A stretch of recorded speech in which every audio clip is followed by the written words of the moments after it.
كبسة برياني هندية طعمها لذيذ ويدور على طريقة شيف هندي. ونبدأ بسم الله. نجيب رز طويل الحبة، نغسله كويس وبعدها ننقعه بموية حارة ونخليه على جنب. وأجيب بصل وأقشره وغسله وأبدأ أقطعه. طبعا البرياني يحتاج بصل كثير، يعني حطي قد ما تقدرين.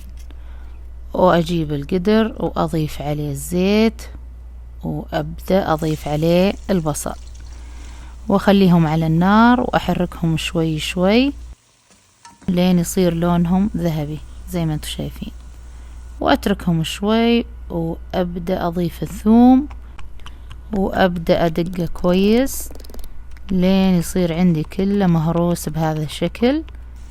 وأرجع للبصل، شوفوا كيف لونه صار هذا اللون المطلوب، وأبدأ أصفيه من الزيت.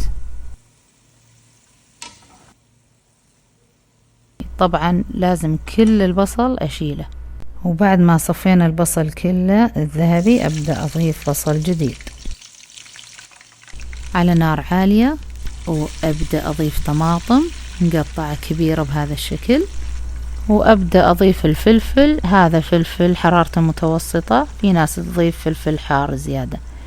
وهنا البهارات مسمار وفلفل أسود وهيل وشوية زعفران وعود قرفة وورق غار، وأضيفهم على الخلطة.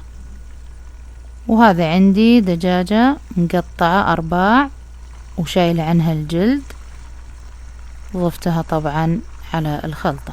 وهذا الثوم اللي دقيته أضيفه عليهم، وأبدأ أضيف زنجبيل بودرة أو فريش، وهذا بهار الكاري، وأضيف حزمة كزبرة، وهذا عندي النعناع برضو أضيفه. وأبدأ أحركهم سوا.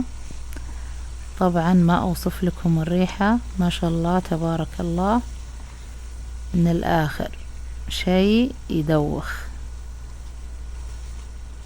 وأستمر بالتحريك. وهنا عندي الزيت أنا كثرته علشان أشيل منه، وفي النهاية أضيفه على الرز طبعا علشان يعطيني نكهة لذيذة للرز. وأبدأ أضيف علبتين زبادي ونص كاس موية وأسكر عليهم. وهنا عندي القدر أضيف عليه الموية، وأضيف عليه نفس البهارات اللي حطيتها على الدجاج وحبة فلفل، وأضيف جزء من البصل اللي قليته بالبداية، هذا هو. أبدأ أحطه على خلطة الدجاج، وأبدأ أضيف عليه شوية ملح حسب الرغبة. وهنا عندي موية الرز أبدأ أملحها، وبعدها أضيف عليها الرز أكيد بعد ما صفيته من الموية، وأضيف عليهم ملعقة سمنة. وهنا عندي أضيف شوية زعفران على الموية. وهذا الرز نص استواء أبدأ أشخله من الموية بهذا الشكل وأضيفه على القدر لين أنتهي من كل كمية الرز، وأوزعها بالتساوي بهذا الشكل.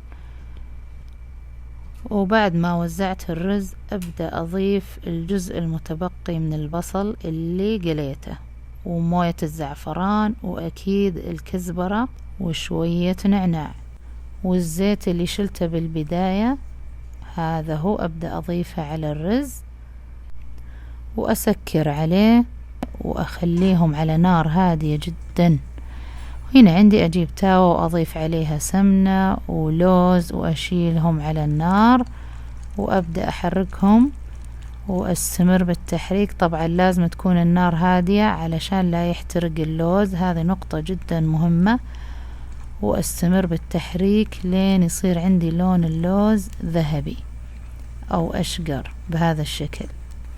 ونبدأ نجهز صوص الشتني، عسل ونعناع وكزبرة وخيار وروب. أبدأ أضيف الخيار وأضيف عليه الثوم وأبدأ أضيف الروب، وبعدها أبدأ أضيف النعناع وأكيد الفلفل والكزبرة وملعقة عسل. طبعا العسل يعطيها نكهة مرة لذيذة. وبعد ما حطيت المكونات هذه كلها مع بعض أشغل الخلاط عليهم، وبعد دقيقتين يكونون انخلطوا تماما وصاروا جاهزين. وهذه عندي البرياني ما شاء الله تبارك الله. شوفوا كيف الرز نثري، ونبدأ نسكب.